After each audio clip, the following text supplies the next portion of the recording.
spending was on the rise too, and it really helped to lead to increase in the deficit as well. For the 210 fiscal or financial year, which started last October, the total deficit more than $251 billion. President Obama's administration predicts that number will hit $1.5 trillion sometime this year.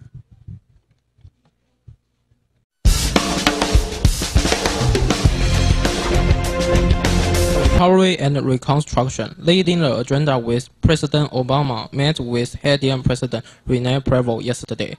Haiti, of course, still recovering from that massive earthquake that killed more than 200,000 people, devastating the Caribbean nation. President Prevost thanked Americans for the help that has been sent to Haiti and also for what he called the psychological response, which he said made Haitians realize they weren't alone. Earthquake victims are still in need of food, medicine, and shelter, President Obama said. Those needs will be made worse when Haiti's rainy season starts in the spring. But he promised that America's aid efforts are not over. U.S. President Obama said, as you declared during last month's National Day of Mourning, it's time to wipe away the tears. It's time for Haiti to rebuild.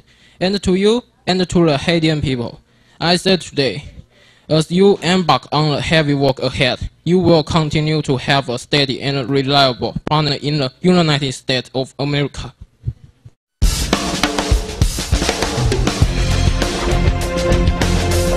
A group of educators make a proposal that could have a direct impact on how you learn.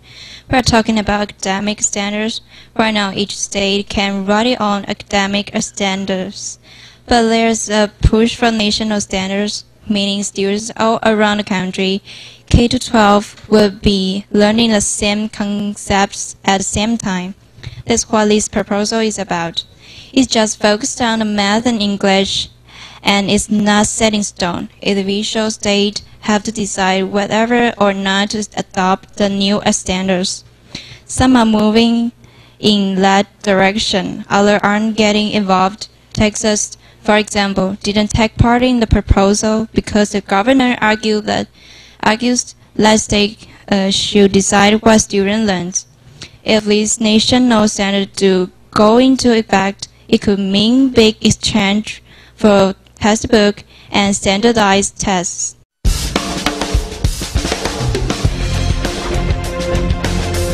Recovery and Reconstruction, leading the agenda when President Obama met with Haitian President Rene Prevost yesterday. Haiti, of course, still recovering from the massive earthquake that killed more than 200,000 people, devastating the Caribbean nation. President Prevost thanked Americans for the help that has been sent to Haiti and also for what he called the psychological response, which he said made Haitians realize that weren't alone. Of course, victims are still in need of food, medicine, and shelter. President Obama said those needs will be made worse when Haiti's rainy seasons start in the spring, but he promised that Americans say aid efforts are not over. As you declared during last month's Nation's Day of Mourning, it's time to wipe away the tears. It's time for Haitian to rebuild.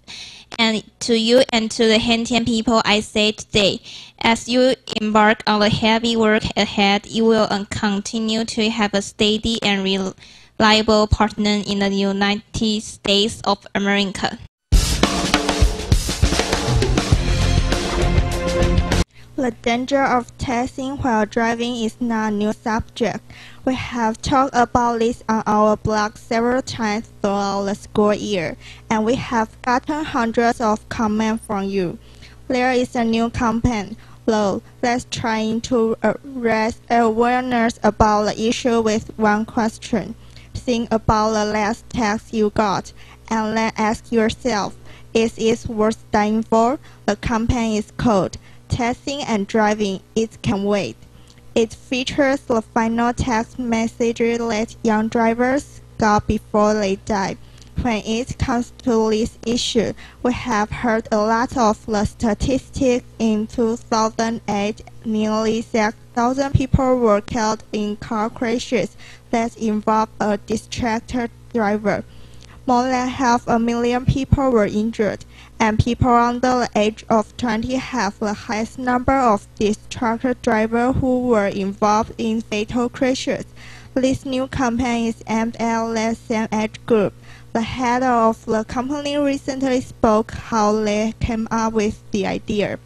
The regional director from AT&T said, "We asked customers at a focus group to take a look at their last text message, and I encourage everybody to go do this and really put it up and take a look at it and, ask yourself the question, is this message so important that I will be willing to get in accident over or potentially harm myself or others?"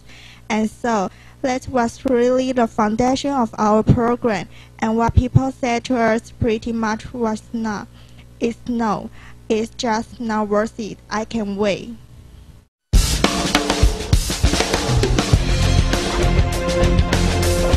The danger of texting while driving is not a new subject. We've talked about this on our blog several times throughout the school years, and we've gotten hundreds of comments from you. There is a new campaign, though, that's trying to raise awareness about the issue with one question. Think about the last text you got, and then ask yourself, is it worth dying for? The campaign is called Texting and Driving. It can wait. It's featured the final text message that young drivers got before they did.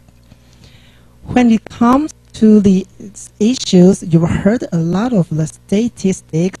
In 2008, near 6,000 people were killed in car crash that involved a distracted driver.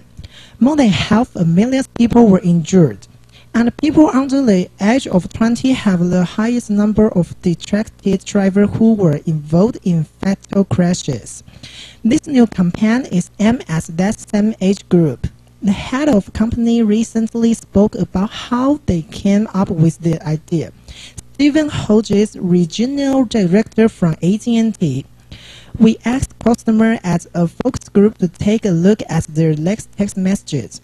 And I encourage everybody to go do this and really put it up and take a look at it and, ask yourself the question, is this message so important that I would be willing to get in an accident over or potentially harm myself or others?"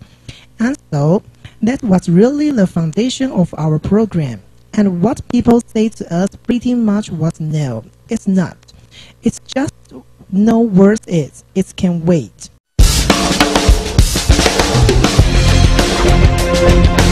A group of educators is making a proposal that could have a direct impact on how you learn. We are talking about academic standards. Right now, each state can write its own academic standards, but they are pushing for national standards, meaning students all around the country K-12 would be learning the same concept at the same time. That's what this proposal is about.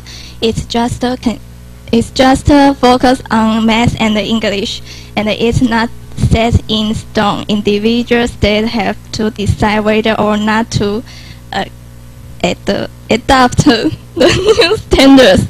Some are moving in that direction, others aren't getting involved.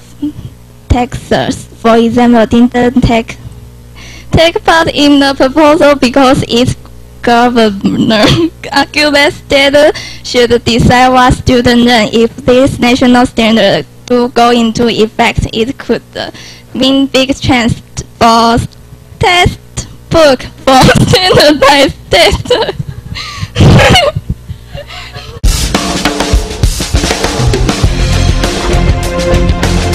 A group of educators is making a proposal that could have a direct impact on how you learn. We're talking about academic standards. Right now, each state can write its own academic standards. but there's a push for national standards. Many students all around the world, the country, have